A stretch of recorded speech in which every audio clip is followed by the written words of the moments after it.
Good morning, class. How are you? Hope you are doing well, studying well, and preparing for your exam also. Now, today we are starting with chapter number 6 combustion and flame. Question answer मैंने आपको already भेज दिया है, right? Let us start. We use different kinds of fuel for various purposes at home, in industry, and for running the automobiles. Can you name a few fuels used in our homes? Name a few fuels used in trade and industry. What fuels are used for running the automobiles? Your list will contain fuels like cow dung, wood, coal, charcoal, petrol, diesel, compressed natural gas, etc. You are familiar with the burning of a candle. What is the difference between the burning of a candle and the burning of a fuel like coal? May you be able to guess right. Candle burns with a flame whereas coal does not. Similarly, you will find many other materials burning without a flame.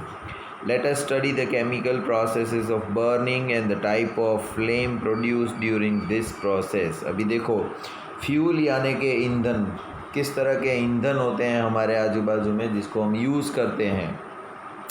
तो लकड़ा जला सकते हैं, गाय का गोबर जला सकते हैं, kerosene जला सकते हैं, पेट्रोल जला सकते हैं, डीजल जला सकते हैं।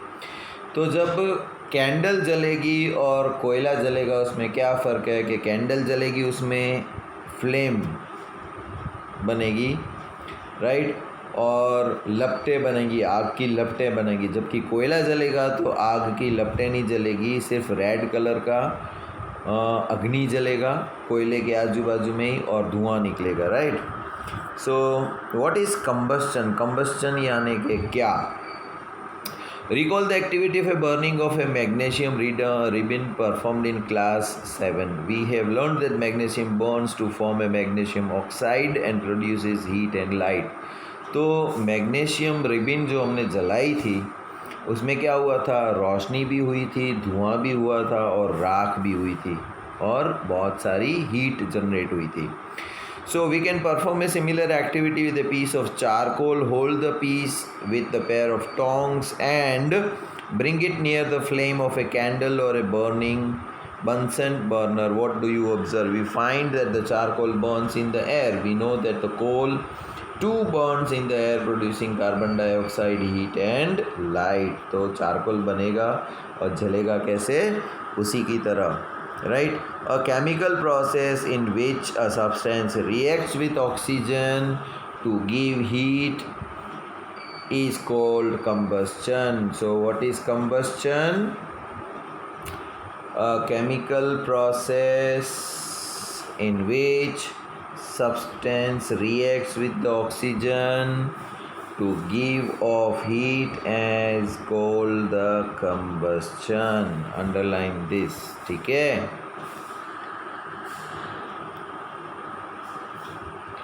The substance that undergoes combustion is said to be combustible. जो सब्सटेंस के अंदर कंबस्टन का प्रोसेस होता है वो सब्सटेंस हमारा जो है वो कंबस्टेबल सब्सटेंस है। It is also called the fuel, उसका दूसरा नाम है fuel. The fuel may be solid, liquid or gas and sometimes light is also given off during the combustion either as a flame or as a glow.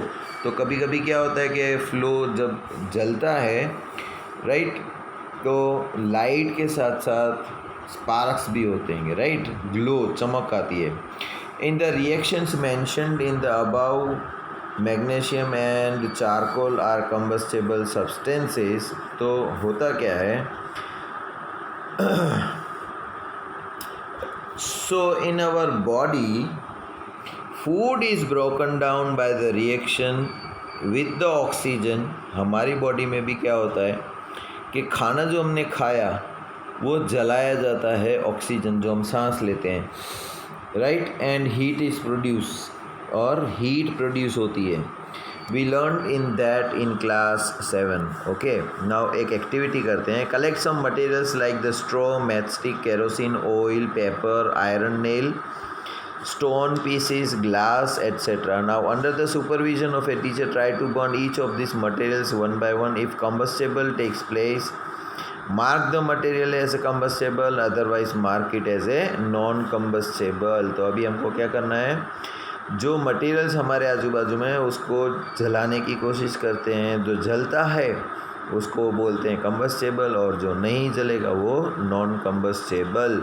तो ये activity आप करके देख सकते हो। लकड़ा जला सकते हो, पेपर जला सकते हो, लोहे की खिल्ली जला सकते हो, केरोसिन, स्टोन पीस, ये सब चेक करना जलता है कि नहीं। जो जलता है वो कंबस्टेबल, जो नहीं जलता है वो नॉन कंबस्टेबल। अभी हाल फिलहाल उसको करने की ज़रूरत नहीं है। ऐसी एक्टिविटी हम स्कूल में टीचर की मदद से, टीचर की सुपरविज़न में करते हैं, ठीक है। Now can you name some more substances which are combustible? You can add those to table 6.1. कुछ और आपके ध्यान में आता हो तो आप उसमें ऐड कर सकते हो। Let us investigate the conditions under which the combustible takes place. हर एक चीज़ की कंडीशन होती है ना। तो वो कौन सी कंडीशन है जिसमें कंबस्टेबल प्रोसेस है, उसके लिए हम एक एक्टिविटी करते हैं। And be careful while handling the burning of a candle. ये एक्टिविटी में ध्यान रखना, जब भी हम कोई चीज़ आग से करते हैं तो हमेशा ध्यान रख के करना चाहिए। Fix a lighted candle on A table, put a glass chimney over the candle and rest it on a few wooden blocks in such a way that the air can enter chimney. Observe the happens in the flame. Now remove the blocks and let the chimney rest on the table. Again observe the flame of the chimney. Watch the flame again. What does happens to the three cases? Does the flame flicker off? Does it flicker and give smoke? And does it burn unaffected? Can you infer anything at all about the role played by the air in the process? अभी हमने क्या किया, तीन अलग अलग condition रखी है, right. First में देखो ये तीन कैंडल है, राइट। तो कैंडल को हमने क्या किया, जलाया एक में, और क्या किया, नाउ उसके ऊपर ब्लॉक कांच का एक चिमनी जैसा ढक्कन रखा, फिर उसके ऊपर ढक दिया गया। Again observe the flame, finally put a glass plate over the chimney, right. So we find that combustion air is necessary. अगर हम कैंडल को जलाते हैं और ऊपर उसको कांच से ढक देते हैं तो ग्लास के अंदर तो हवा होती है, हवा के अंदर ऑक्सीजन होता है, तो जितनी देर अंदर ऑक्सीजन होगा उतनी देर कैंडल जलेगी, राइट। और जैसे ही ऑक्सीजन ख़त्म हो जाएगा कैंडल बुझ जाएगी। वरना क्या होता है, बर्थडे में हैप्पी बर्थडे गाते हैं और हम क्या करते हैं, फूंक मारते हैं और कैंडल बुझ जाती है ना। तो यहाँ तो हम अगर तेज़ हवा चल रही तो हम दिया जलाते हैं, तो क्या करते हैं, दिवाली के टाइम में हाथ को यूँ रखते हैं ना, दिए को बचाते हैं, ज़्यादा हवा ना लगे वरना बुझ जाएगा। तो वो हवा से बचाने के लिए तो हमने ग्लास ढका था उल्टा उसके ऊपर, फिर क्यों बुझ गया। तो उसको ज़्यादा हवा मिलेगी तेज़ स्पीड वाली तो भी वो बुझ जाएगा, और बिल्कुल ही हवा नहीं मिलेगी तो भी वो बुझ जाएगा। इसका मतलब उसको एक राइट अमाउंट में एयर यानी कि हवा यानी कि ऑक्सीजन उसको मिलता रहना चाहिए, तो ही वो जलेगा, नहीं तो कोई भी चीज़ बुझ जाएगी। Understand. So first requirement is oxygen and air. We have read that the sun produces its own heat and light, and so it is also some kind of combustion. आपको पता है कि सूरज जो है, राइट, वो अपनी ही हीट एनर्जी देता है और अपनी ही रोशनी करता है। तो क्या सूरज जो है वो एक कंबस्शन प्रोसेस है। In the sun heat and light are produced by nuclear reactions. You will learn this process in higher classes. हाँ, अगर आप डाउट करते हैं तो ठीक है, डाउट आपका, लेकिन इसका आंसर आपको हायर क्लास में मिलेगा, क्योंकि सूरज के अंदर जो हीट और रोशनी होती है वो तो न्यूक्लियर रिएक्शन से होती है, और न्यूक्लियर रिएक्शन आपको हायर क्लास में सिखाएंगे। Okay, now place a piece of burning wood और a charcoal on an iron plate और a tawa, cover it with the glass jar और a tumbler or a transparent plastic jar and observe what happens. Does the charcoal stop burning after some time? Can you think of the reason why it stops burning? अभी किसी भी charcoal को थोड़ा सा जला हुआ एक तवे के ऊपर रखो और उसके ऊपर ढक के रख दो, थोड़ी देर बाद देखोगे तो वो बुझ जाएगा। क्यों? क्योंकि उसको ऑक्सीजन नहीं मिल रहा है। तो जलने के लिए किसी भी चीज़ को पहली कंडीशन है उसको हवा ऑक्सीजन मिलते रहना चाहिए। You might have heard that when the clothes of a person catch fire, the person is covered with a blanket to extinguish the fire. Now can you guess why? आपने देखा होगा कहीं पर भी आग लगी है, किसी के कपड़ों के ऊपर आग लग गई, तो हम क्या करते हैं, जल्दी से जाके उसको एक चादर से लपेट लेते हैं। तो क्या होता है कि आग को बाहर की हवा नहीं मिलेगी, उसका ऑक्सीजन के साथ रिलेशन कट हो जाएगा, क्योंकि उसके ऊपर ब्लैंकेट हमने ढक के रख दिए। तो जब तक उसको ऑक्सीजन नहीं मिलेगा तो उसके कपड़ों की आग बुझ जाएगी और आदमी बच जाएगा। तो जब भी किसी को आग लगे उसके कपड़ों में, तो जल्दी से उसके ऊपर पानी नहीं डालना चाहिए, जाके उसको ब्लैंकेट से ढक देना चाहिए, ताकि हवा उसको मिलना बंद हो जाए और उसकी आग बुझ जाए। Now recall some of your experiences. Does a matchstick burn by itself? How does it burn? You must have had an experience of the burning of a piece of paper. Does it burn when the burning matchstick is brought near it? Can you burn a piece of wood by bringing a lighted matchstick near it? Why do you have to use paper or kerosene oil to start the fire in wood or coal? Have you heard of the forest fire? अभी कभी कभी क्या होता है कि जंगल में जो है अपने आप आग लग जाती है, तो जंगल में आग लगाने कौन जाएगा। During extreme heat summer at some places dry grass catches fire and from the grass it spreads to trees and very soon the whole forest is on fire. It is very difficult to control such fire. जंगल में क्या होता है, घास जो होता है वो सूखा होता है और गर्मी बहुत पड़ती है, तो बहुत गर्मी की वजह से कोई एक घास का तिनका अगर आग पकड़ लेता है तो आजू बाजू का सारा सूखा घास जल जाएगा और सूखे घास के बाजू में जो पेड़ होंगे वो भी आग पकड़ लेंगे और धीरे धीरे पूरा जंगल आग पकड़ लेगा और ये आग को काबू में लाना बहुत मुश्किल होता है। अभी रिसेंटली लास्ट थोड़े महीनों पहले हमने देखा था ऑस्ट्रेलिया में जंगल में आग लग गई थी, तो कितने सारे जानवर और पेड़ पौधे और बर्ड्स ने सब मर गए थे। It is very difficult. So does this experience tell you that a different substance catches fire at a different temperature? The lowest temperature at which a substance catches fire is called ignition temperature. अभी देखो ignition temperature क्या होता है, मैं आपको समझाता हूँ कि मेरे पास ये एक लाइटर है, ठीक है, आग जलाने वाला, मेरे पास एक स्केल है प्लास्टिक की और मेरे पास एक पेपर का टुकड़ा है, ये पेपर का टुकड़ा है, right.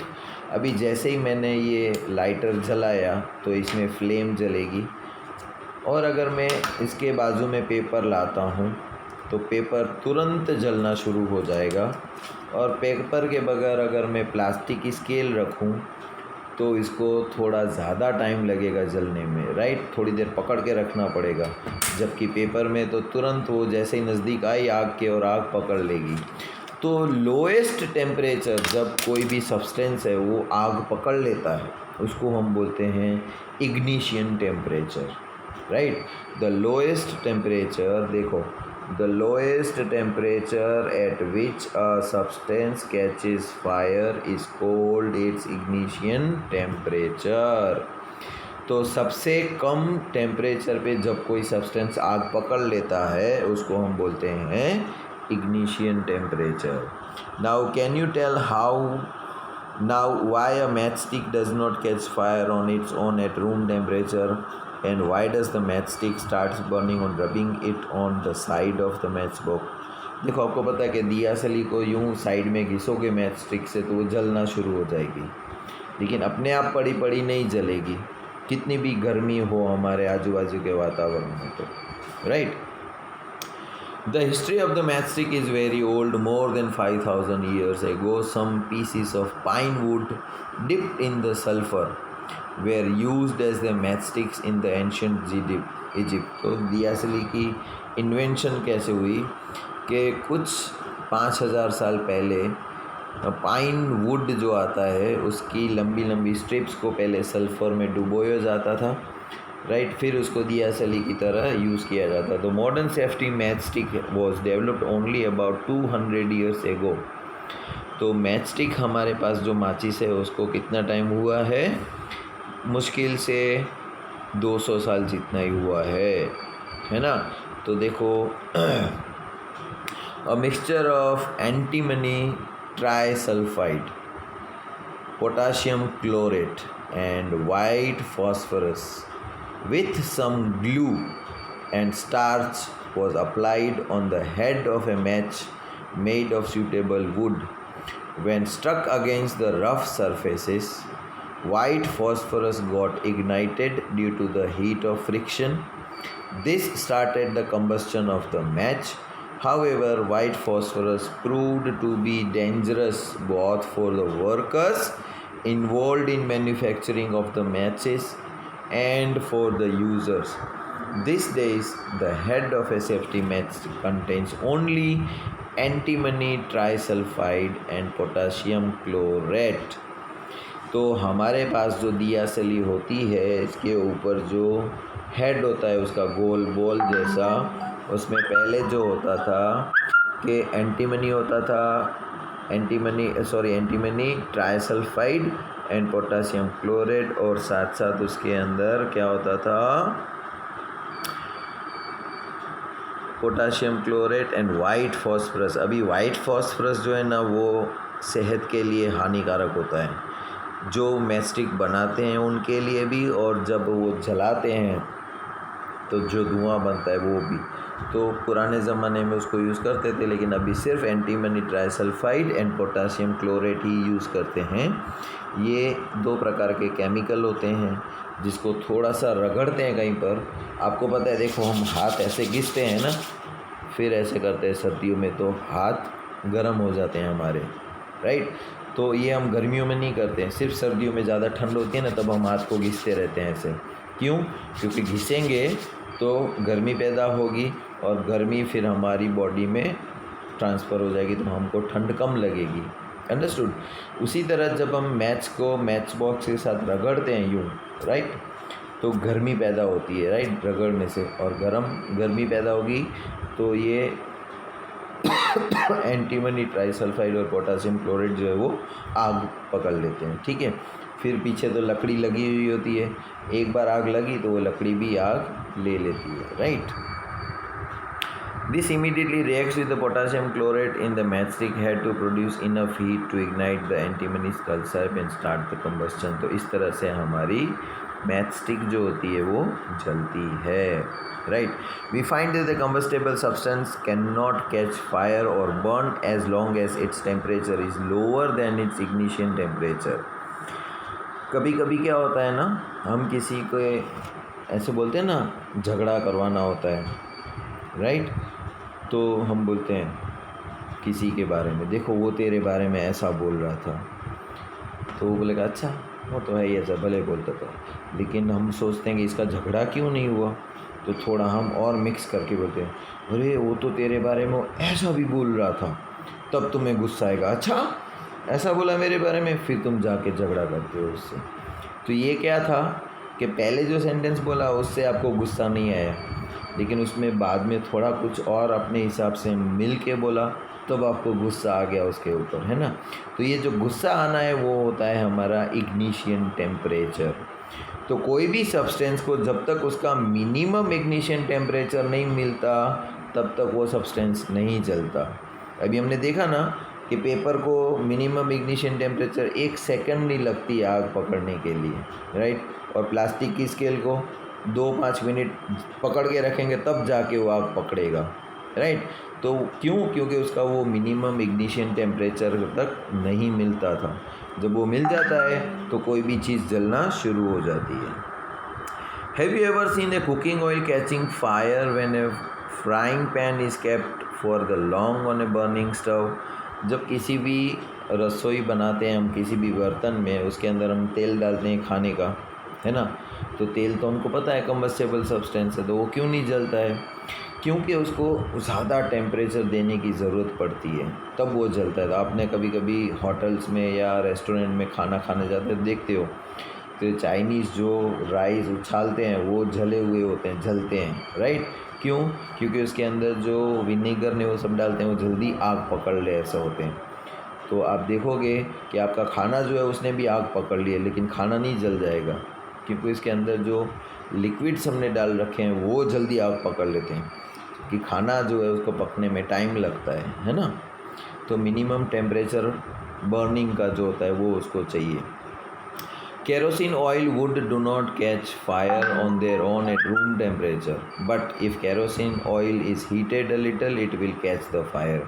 But if wood is heated a little, it would still not catch the fire. Does it mean that the ignition temperature of the kerosene oil is lower than that of the wood? Does it mean that we need to take special care in storing the kerosene oil? The following activity shows that it is essential for a substance to reach the ignition temperature to burn. अभी activity 6 क्या है? Be careful while handling the burning candle. Make 2 paper cups by folding a sheet of paper.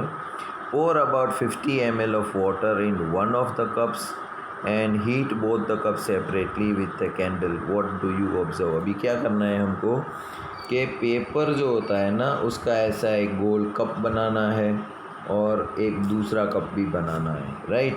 अभी एक cup के अंदर हमको जो है